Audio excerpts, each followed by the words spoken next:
More than a year and a half after the disappearance of the Macedonia, Lazarus Heath was found, more dead than alive, on an uncharted island in the Atlantic.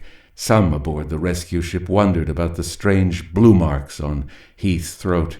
They asked each other how a man could survive for nearly 20 months when there was no sign of shelter or vegetation on the island.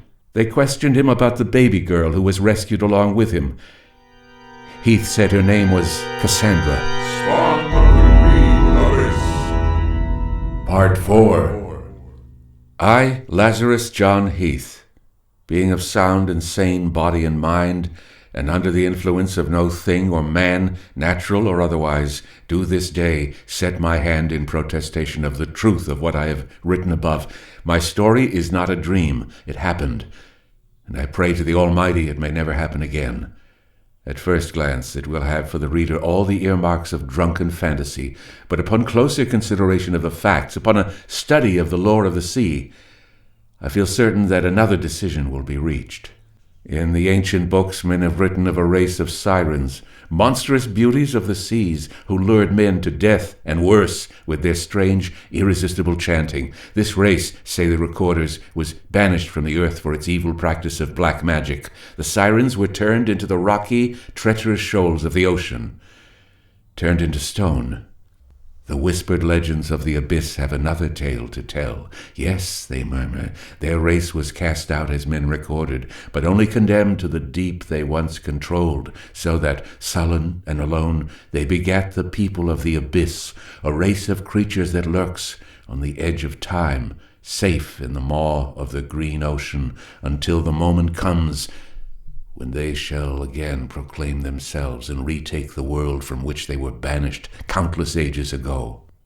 I have been one of them. Through me they hoped to strike, I think. I was to be their contact with this world we know.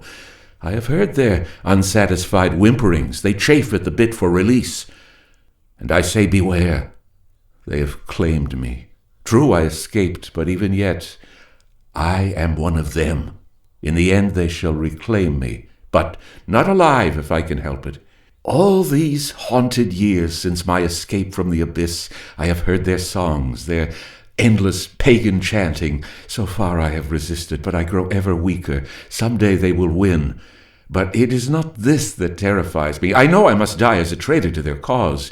My only fear is that somehow, someday, they will realize that with me in my flight I took the daughter of Zalsira. I pray God they will never reclaim her, for Cassandra is one of them, just as I. The last words of Lazarus Heath's horrible testament wavered frailly across the page, as if the controlled hand of the writer had grown too weak to go on. The ink was blurred in spots by vague, circular stains that might have been made by raindrops, or the impotent tears of a lost, frightened old man. With numbed fingers I closed that book of the damned. I sank back against the cold unfriendliness of the throne chair and shut my eyes. I could feel beads of icy perspiration forming at the base of my skull and trickling down the back of my neck. Not only my hands were numb, my brain was working with the dreamy sluggishness of a somnambulist. Curiously evil visions danced across the shadowy, decaying bindings of books on the far wall. I do not know how long I sat there. The candle guttered and died. I sat on, hemmed in by the writhing ghosts that complete darkness set loose again in the chamber where Heath had written his hateful confession. Outside, the storm raged maniacally, seething through the forgotten rat-pirated tunnels under Heath House. Vaguely, I thought that somehow with each passing instant, the sea and the wind had become more ferocious, more predatory, as though lashed on to devastating fury by some internal, supernatural disturbance. Then, slowly, through the screaming lunacy of the storm, I became aware of another sound.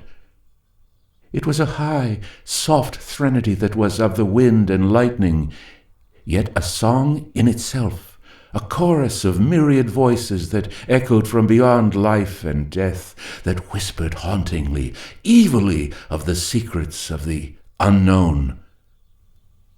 The song of the sirens, my mind muttered. Yes, their song.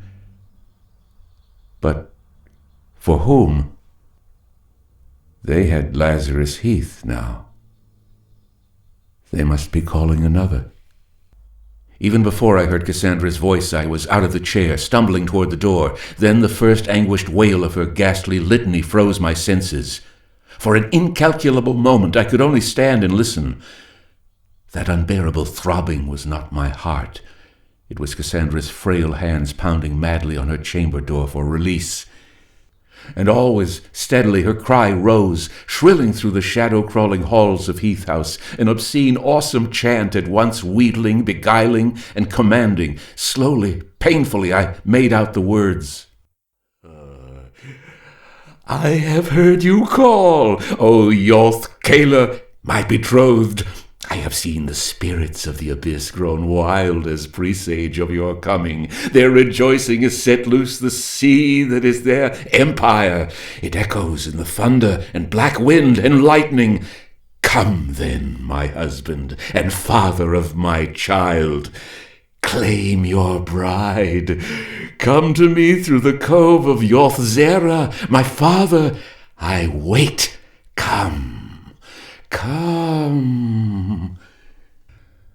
The silence in which that last unholy plea died away was an eternity of horror for me, yet it must have endured only an instant. It was a strange, pregnant silence, fraught with impending terror. I realized dully that those countless voices that had risen a moment before above the howling wind had just as suddenly been quieted. Now, in their stead, another voice, single and terrifying in the very loneliness of its sound, rose from a murmur to a sharp nasal chant that sliced through the violence of the storm as if it were a mere unruly zephyr.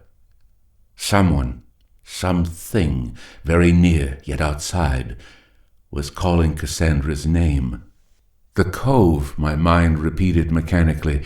Come to me through the cove of Yoth-Zera, my father. I staggered through the blinding darkness toward the single tall window of Heath's study. I felt the skin of my ankle torn as I stumbled over some vague edged object. I swore and righted myself. My hand caught at the drape, and its dusty velvet strength supported me. I peered through the smeary, leaded panes into the streaming maw of the storm. Cassandra! That hell-spawned voice echoed. I come, O Cassandra, my bride. I do not know how I looked standing there that night in the evil-sodden gloom, but I know what I saw. Perhaps in the end I shall be no more successful at putting the essential blasphemous horror of that vision into words than was Lazarus Heath, but I must try. If I can transcribe only one grain of the actual loathsomeness of the abyss-born creature called Yoth Kayla, perhaps then men will know why I destroyed Cassandra. The flash of lightning that rent the maddened heavens in that moment was nothing ordinary. It was like a sudden noonday sun at midnight, throwing into relief the hideous turbulent cove where Lazarus Heath died. The cold stone of the sacrificial pillars cast gargoyle-esque shadows on the slimy sand. A torrent of cackling sea crashed inland and drowned them for an instant, then suddenly receded. And the thing was there. I do not remember what wild conjectures twisted through my fear-tortured brain in the moment. Perhaps I thought I had gone mad. Perhaps, I told myself, I was letting my imagination run away with me. But I knew I wasn't. I cannot say the thing in the cove walked. It moved inland gradually, but with a seemingly gradual, amoebic motion. It expanded and ebbed, gelatinous tendrils creeping over the sand of the cove, spreading like a stain of ink or black, poisonous blood. I saw no distinct form. I was conscious only of a monstrous, jelly-like mound, black and glistening, with a slime-coated, nauseous putrescence. The thing slobbered onward to Heath House, covering ground with frightening speed. And from this hellish creature, through the whiplash of the storm, shrilled the high, hypnotic voice of Yoth Kayla, calling his bride. The period of befogged waiting came to an abrupt end. I knew quite suddenly that the time for thinking and rational disbelief had run out. It was no longer a matter of guessing and wondering at the mad writings of Lazarus Heath. I myself had seen them come to foul, soulless life. I had witnessed the evil of the abyss, incarnate, creeping relentlessly toward its goal, coming to claim Cassandra. Even as I watched, the fetid thing disappeared around the dim corner of Heath House. I moved more surely now, with a strange, icy calm, for now I had at least one thing for which to be grateful. The evil that I thought had taken on concrete form. I was no longer fighting shadows. Clutching the cool butt of the revolver in my pocket, I went out into the murky shadows of the hallway. I moved quietly, scarcely daring to breathe. I must reach Cassandra before it did. I must keep her from this creature of lost and carrion ages. And always, as I walked, the discordant shrill threnody of Yoth-Kayla sliced into my consciousness. The pounding on Cassandra's door became more frantic by the second. Her voice rose wildly, calling to the thing risen from the briny tomb of the sea. I had almost reached her door when I stopped. A sudden, whirling vertigo seized my brain. I clutched at the balustrade for support. Rising from the well of the foyer, a reeking effluvia reached out to every corner of the shadow-ridden house. I will not say I actually heard movement. It was simply a soft, hissing sound, as of oily water eating at the rotten pilings of a river dock. I stared down the long staircase, trying to focus my eyes, and then, abruptly, the thing was there, moving quickly up the stairs. I saw it clearly for the first time. No one whose mind is cramped by cut-and-dried conceptions of form and the three known dimensions can possibly sense the vague, hideous shapelessness of that creature of the abyss. The form it possessed cannot be drawn in units of height or thickness or density. It seemed to undulate, varying by the second, rising gelatinously to a height of perhaps 10 feet, and then subsiding, swelling, spreading slimy tentacles forward.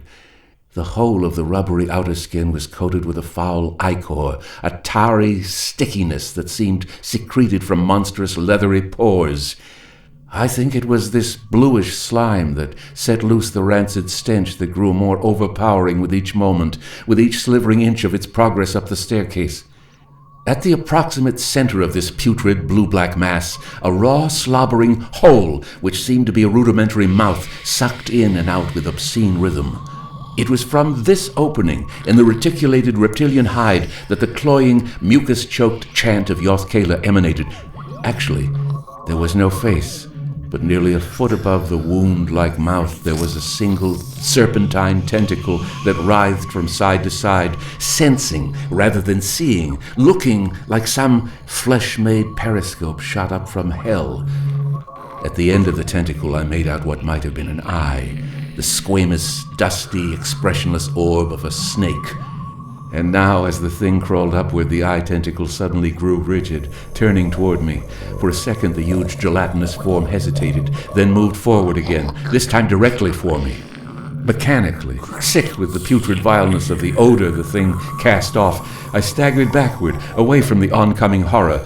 The eye tentacle wavered and followed me. The forerunning cilia of black tarry stickiness flowed across the hall, only a few feet from me. The stench was unbearable. It seemed to me that the pagan song of Yoth-Kayla had taken on a high, evilly humorous note. The slobbering mouthhole spread in what could only be a hideous, anticipatory grin. Now my back was against the wall. I could still hear Cassandra thumping on the panels of her door, crying her invitation to this loathsome lover of hers, but I was no longer thinking of her. I could think only of the long, jelly-like feeler sent out from the black, viscous mass, curling slowly about my waist, crushing. Perhaps I screamed or swore. I do not know. I remember plunging my hand into pocket and squeezing the trigger of that revolver. There was a smell of seared cloth as the bullet burnt through my coat, and then, sharply, a cry.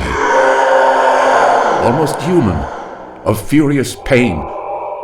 A slitted, ugly wound opened in the feeler, and bluish, stinking slime spewed over my hand and waist. This was the foul, putrid blood of the creature of the abyss. A thick, nauseous ichor that spurted like oil from the bullet wound. The feeler uncoiled in a tremendous reflex of agony, and I stumbled away down the hall, fumbling in my pocket for the key to Cassandra's door. I slammed the heavy portal behind me and leaned against it, sobbing hysterically. The first thing I became conscious of was the sudden silence. It felt like a spidery call over Heath House. I realized dully that, for a moment, Yoth-Kayla's song had been stopped. Beyond the door there was a vague, liquid rustling. Then a tense, waiting noiselessness, as though the thing were being very still, listening. And here, in Cassandra's room, there was another silence. Before me in the shadows, the pallid oval of Cassandra's face wavered phantom-like, staring at me. The darkly brilliant eyes were tortured with a surprisingly sane fear. Abruptly, as though the silencing of that blasphemous incantation had momentarily released her to sanity, Cassie was in my arms, crying softly. "Don't let him get me, darling. You mustn't let him get me. Promise you won't. Please. I'm all right now. It's only when I hear his voice that I can't refuse him." "It's all right," I said thickly. "We'll get out of here somehow. We'll go away where he can never touch you." "No. No. I can't escape him that way." "We can, Cassie. We must." "No. Believe me, I know. There's only one escape. You've got to kill me." "Cassie, it's true. It's the only way out. If you don't care about me, think about the child. My child by him. Stop talking crazy. I tell you we'll get away. Think of the child," Cassandra insisted hoarsely. "I am the daughter of Zalsira. My father was a human. I was born in the image of that father. But think of the child I must bear. Suppose he is born in the image of his father, of that thing out there." Cassandra. Oh. 8. I was no longer seeing that frail, anguished visage, gray as death with its ghastly, bluish throat scars. I was no longer aware of the horror that shone through Cassandra's eyes, the terror of a mind caught in a web from which there was no escape. All I could see was that slavering, heinous monstrosity beyond the chamber door. A child. Its child, born in its own hideous image. It couldn't be. It must never happen. This lost, decadent race of evil encroaching upon the earth, getting its hellish fruit upon humans, and in the end overwhelming, conquering, reclaiming, as Lazarus Heath had prophesied. Cassandra. Oh, my bride. Princess of the Abyss, I call Yorth-Kayla calls. Beneath my hands, I felt Cassandra's fragile body turn rigid. Her flesh suddenly burned against mine. Those dark eyes glazed and protruded horribly, and at her throat, the bluish lines pulsed obscenely, like the gills of a fish, like the nauseous mouth of the thing in the hall. I tried to hold her, but as the chant of Yorth-Kayla rose wildly, her clawed hands beat insanely at my face. Their nails bit into the flesh. With a species of supernatural strength, Cassandra tore herself loose. She thrust me to one side and was at the door, tearing frantically at the latch, shrilling a nasal, hypnotic reply to her mate. I call. Now, staring at the door itself, I saw the massive panels sag and warp, as if from tremendous pressure from without. A fetid black feeler oozed through the crevice at the bottom of the door. It circled, obscenely possessive about Cassandra's ankles, evil, caressing. There was no lightning now, only endless, abysmal blackness, and rising through it, all the myriad hateful voices of the green abyss, howling in chorus to the incantations of Yorth-Kayla and his bride. Yorth-Kayla. What I did then was done with the sure, unthinking calm of a man who has reached his final decision. I walked slowly to Cassandra's side. She was no longer conscious of my existence. She tore so maniacally at the door to freedom that her frail fingers bled. The revolver felt cool in my sweat-soaked grip. I brought the neat, businesslike muzzle within a few inches of Cassandra's temple. I knew now that she was right. There was only one escape. I pulled the trigger.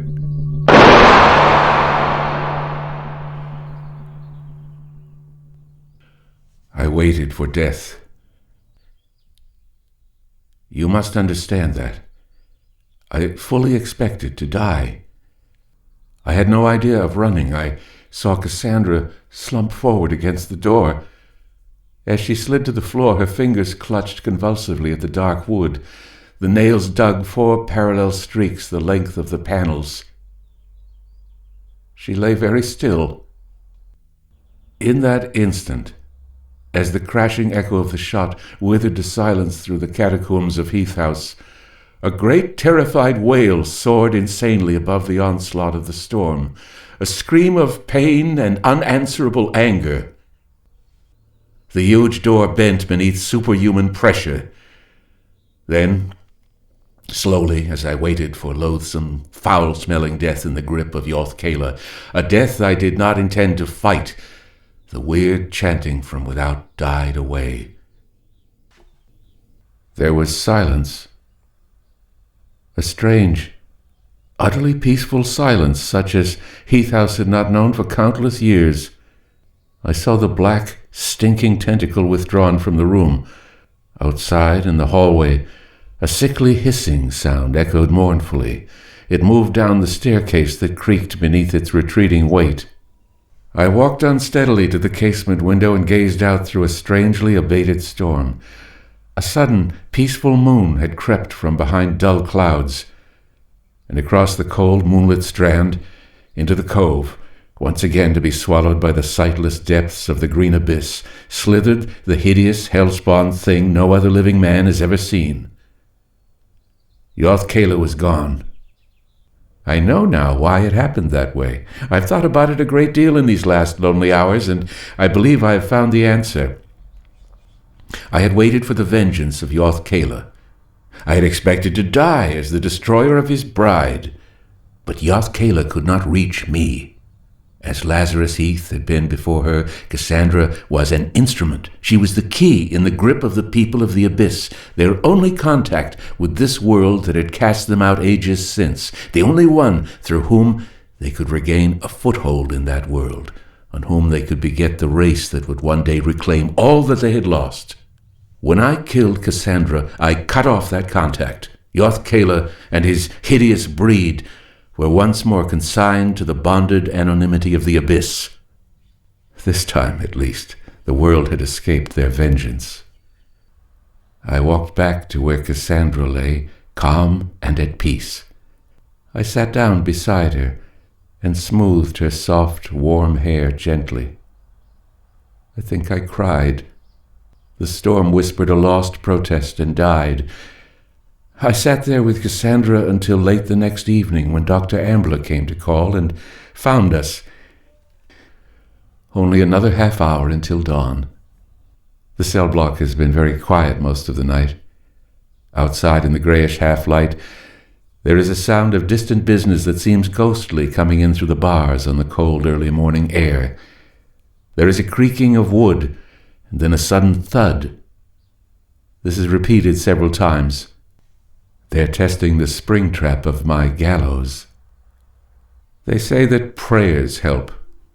If you've come this far, if you think you understand the story of Cassandra Heath, you might try it. Make it a very special sort of prayer. Not for Cassandra and me. All our prayers were said a long time since. We're at peace. This prayer must be for you.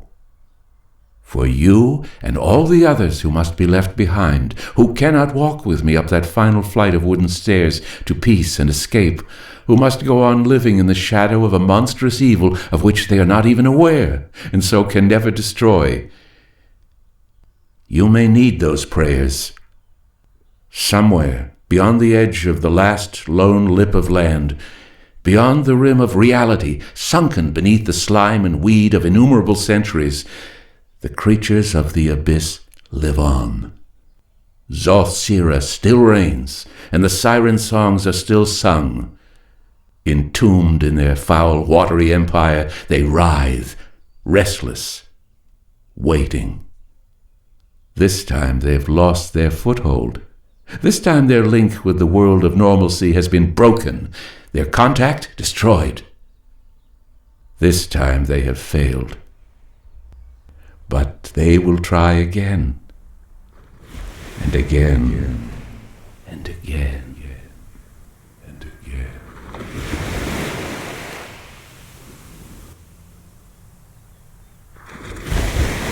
The end.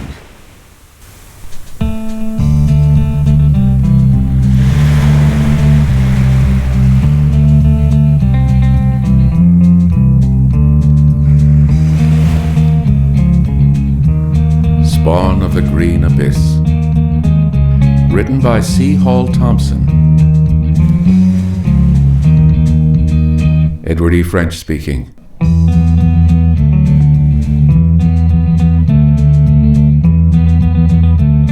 Copyright exists on all recordings issued by Edward E. French.